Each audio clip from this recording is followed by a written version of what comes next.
bonjour à toutes et à tous, RFI en direct de Bucarest, il est 19h. Le journal en français facile. Adrien Delgrange. 18h en temps universel à Paris et 16h en temps universel. Mercredi 4 septembre, au sommaire de cette édition, des nuages noirs au-dessus du Sahara et des pluies records qui s'abattent sur cette région du monde. Au Niger, la mosquée de Zinder n'a pas résisté.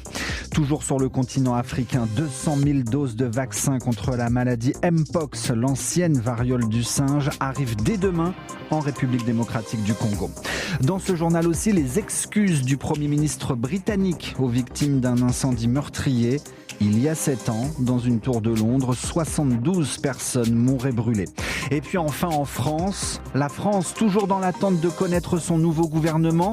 Dès ce soir, le secrétaire général de l'Élysée pourrait donner les noms des ministres. Voilà pour les titres, soyez les bienvenus.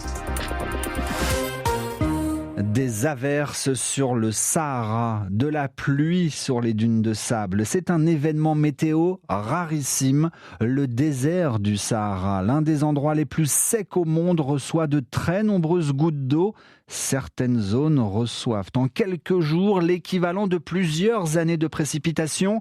En cause, Simon Rosé, encore et toujours, les conséquences du réchauffement climatique. Une vaste zone est concernée, couvrant le sud de l'Algérie, le sud-ouest de la Libye et le nord du Niger. Des précipitations historiques qui vont tomber durant une dizaine de jours encore, selon les prévisions. Dans certaines régions, il y aura 10 fois plus de pluie cumulée que d'habitude. Un événement qui, selon les statistiques, se produit une fois tous les plusieurs milliers d'années. En cause, les courants atmosphériques, les vents et notamment ce que les météorologues nomment la zone de convergence intertropicale. Une bande de nuages, d'averses et d'orages qui s'étend tout autour de l'équateur, là où les vents des deux hémisphères de la planète se rencontrent. La particularité cette année, c'est que cette bande se trouve bien plus au nord, au-dessus du Sahara. Pourquoi ? Eh bien, ce serait parce que l'océan Atlantique et la Méditerranée sont bien plus chauds que la normale. Une étude scientifique publiée l'an dernier avait montré un lien entre les deux phénomènes. Et il est vrai que depuis plus d'un an, la température de l'océan pulvérise les records. Le lien de cause à effet entre les deux reste cependant à confirmer. Une chose est néanmoins sûre, de telles anomalies sont le symptôme de l'instabilité du système météo mondial. Et parmi les conséquences de ces importantes pluies qui s'abattent sur le Sahara, au Niger, la mosquée de Zinder a été détruite. C'est une des plus anciennes mosquées du pays, construite il y a près de 200 ans. Elle s'est effondrée sans avoir fait de victimes à notre connaissance. En République démocratique du Congo, les premières doses de vaccins contre le Mpox seront livrées demain. Maladie qui peut être mortelle, connue sous l'ancien nom de la variole du singe et présente en RDC. Alors pour lutter contre sa propagation, sa progression, 200 000 doses de vaccins arrivent par avion à Kinshasa. À partir de demain, les vaccins seront ensuite acheminés, répartis entre Goma, Lubumbashi et la capitale congolaise, Kinshasa. L'actualité au Proche-Orient où depuis maintenant plus d'une semaine, l'armée israélienne mène une offensive meurtrière en Cisjordanie occupée. L'armée israélienne s'attaque principalement à la ville palestinienne de Jenin. Pour Israël, il s'agit d'une opération antiterroriste. Pour les Palestiniens, c'est une agression pure et simple d'un territoire illégalement occupé et colonisé par Israël. Témoignage de Palestiniens à Jenin, recueilli par Sami Boukhelifa. Jenin, meurtri à huis clos depuis une semaine par l'armée israélienne au nom de la lutte antiterroriste. Nous ne sommes pas des terroristes. Nous aspirons à la vie comme tous les peuples du monde. Nous voulons une vie décente, un avenir. Les Israéliens viennent chez nous et tuent nos frères, nos pères, nos mères. Ils nous agressent dans notre propre pays, sur nos terres. Et on ne devrait pas se défendre. Le témoignage de cet habitant de Jenin est anonyme, car critiquer l'occupation, c'est prendre le risque de se faire arrêter, poursuit-il. Depuis une semaine, la population est terrée chez elle à Jenin. Plus personne n'ose sortir. Ils nous bombardent avec leurs drones et leurs avions, sans distinction entre un simple civil et un combattant. Ils peuvent vous abattre juste parce que vous êtes dans la rue. Un usage de la force disproportionné, regrette le jeune homme. Ils ont réduit à néant toutes les infrastructures de base de Jenin, les commerces, les boutiques, les marchés. Ils ont tout rasé avec leurs chars et leurs bulldozers. En fait, ils veulent qu'on parte et qu'on leur cède notre pays. Alors, ils nous massacrent pour effacer notre présence de cette terre. Des craintes renforcées par la façon dont le Premier ministre Benjamin Netanyahou présente systématiquement le territoire israélien. Encore une fois, cette semaine, il a montré publiquement une carte d'Israël englobant la Cisjordanie occupée et la présentant comme faisant partie de l'État hébreu. Sami Bourkifa, Jérusalem. RFI. À 5000 km environ de Jenin, la militante écologiste Greta Thunberg défend la cause palestinienne. Au Danemark, aujourd'hui, avec un groupe de militants, ils ont décidé d'occuper l'université de Copenhague pour dénoncer les agissements d'Israël. Ils ont été arrêtés par la police danoise, puis relâchés.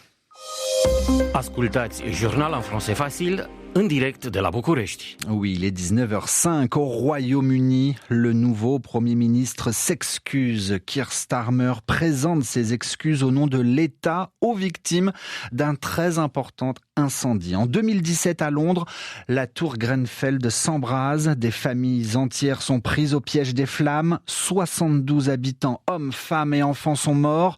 Ce fut le pire incendie en Grande-Bretagne depuis près de 80 ans. 7 ans plus tard, l'incendie aurait pu être évité, a déclaré le président de l'enquête. Alors ce matin, le Premier ministre britannique, qui n'était pas aux affaires lorsque cette tragédie s'est déroulée, a décidé de prendre la parole. Je voudrais commencer par présenter des excuses au nom de l'État britannique à chacun d'entre vous et à toutes les familles touchées par cette tragédie. Elle n'aurait jamais dû se produire. Le pays a failli à son devoir le plus fondamental, qui est de vous protéger, vous et vos proches. Monsieur le Président, aujourd'hui est un jour de vérité attendu depuis longtemps, mais il doit maintenant déboucher sur un jour de justice, et de justice pour les victimes et les familles de Grenfell, mais aussi un moment de réflexion sur l'état de la justice sociale dans notre pays et une chance pour ce gouvernement de tourner la page, car cette tragédie pose des questions fondamentales sur le type de pays que nous sommes. Alors si les familles de victimes veulent un procès, policiers et procureurs préviennent, il faudra encore attendre au moins 2 ans avant un éventuel procès. À la page sport, c'était une finale paralympique aux aires de championnat d'Afrique ce matin au lancer de disque féminin, catégorie petite taille. Parmi les 8 premières du classement, 5 athlètes africaines et surtout, au sommet du podium, un match entre la Tunisienne Raouat Lili et la Marocaine Yousra Karim. Le reste, c'est Marc Tinguez qui nous le raconte. Pour seulement 9 cm, la Marocaine Yousra Karim n'a pas fait le poids au lancer du disque face à Raouat Lili. L'athlète de 27 ans rend les armes avec les honneurs. Je suis contente pour ce résultat. C'est la compétition. C'est bien pour moi et mon pays. Raouat, c'est une championne, grande championne. On est inspirant pour elle. Nous sommes tous des Arabes, des Africains. On est fiers pour elle. Et c'est tout. C'est tout. Et c'est déjà pas mal. S'approcher de la championne n'est pas donné à tout le monde. Raouat Lili a tremblé mais remporte son 2e titre à Paris. Sa 8e médaille d'or paralympique. Casquette à l'envers, elle saute dans le public tunisien comme une rockstar et perd un peu le compte de toutes ses médailles. Je suis très content. Le nombre de médailles, j'ai oublié parce que mon objectif, c'est les titres, le record. Pas de record du monde cette fois-ci, mais une moisson exceptionnelle pour la native de Gafsa. Présente aux Jeux depuis 2008 à Pékin, elle a toujours ramené au moins une médaille d'or sous une apparente décontraction. Avant 2 heures, je suis très stressée. Je changeais cette stress pour le joie, avec le public tunisien ici, avec le public aussi français. Dans les sourires allemands, changer la mentalité de l'handisport, c'est ça mon objectif. La reine de la guerre, merci beaucoup. Une reine prête à repartir au combat pour des 6e Jeux paralympiques en 2028 à Los Angeles. Le mot de la fin de ce journal en français facile revient à Irina Kozovanou, présidente de l'association roumaine des professeurs de français qui accueille en ce moment à Bucarest un congrès international. Irina Kozovanou nous dit ce que représente pour elle cette langue. Le français pour moi, c'est toute ma vie. C'est toute ma carrière professionnelle, c'est l'amour de ma vie. C'est un métier qui me tient à cœur, que je fais avec beaucoup de plaisir et avec beaucoup de satisfaction aussi. C'est un peu mon...